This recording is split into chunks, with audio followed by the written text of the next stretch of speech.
Kasama natin dito sa Kababayan Today si JP De Guzman. JP, let's talk about this very controversial topic of racial prejudice.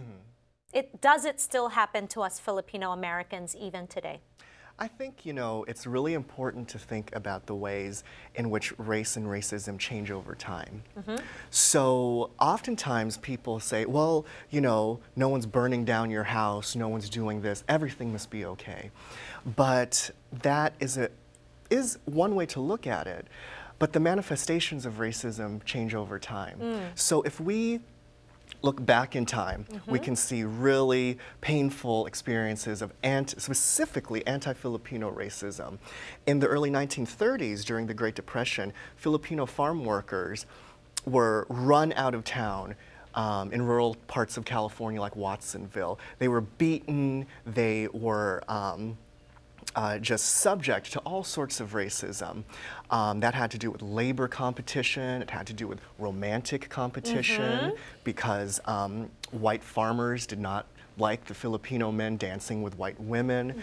And if we look at that, and we think about all of the ways in which Filipinos are seen as others, as racially different, as, again, savage, those things may not seem as evident today, but it's a very important part of our history.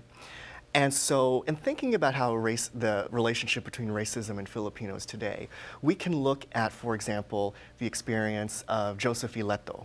He was, as many of your viewers probably know, a Filipino-American letter carrier who was gunned down in cold blood by a white supremacist in 1999, simply because he was doing his job, and this white supremacist could not believe that a person of color would be wearing a uniform of the United States of America.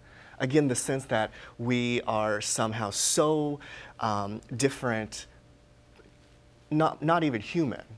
And so that's a very visceral, very in-your-face example of racism. But again, there are hate crimes that occur all the time in all sorts of locales.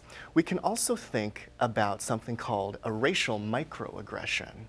So again, racism is not getting decked in the face all the time. There are different faces. Exactly. And so just those little things, like when people, for example, when I was still a student at UCLA, I was finishing my PhD, and someone came up to me and asked if I spoke English. I get that all the I mean, oh, your English is so good, you're Filipino? I'm like, really?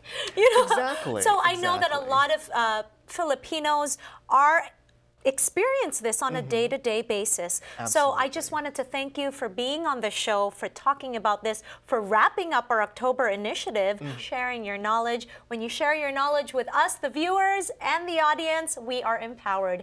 No history, no self. Maraming salamat. We'll see you all again here on Kababayan Today.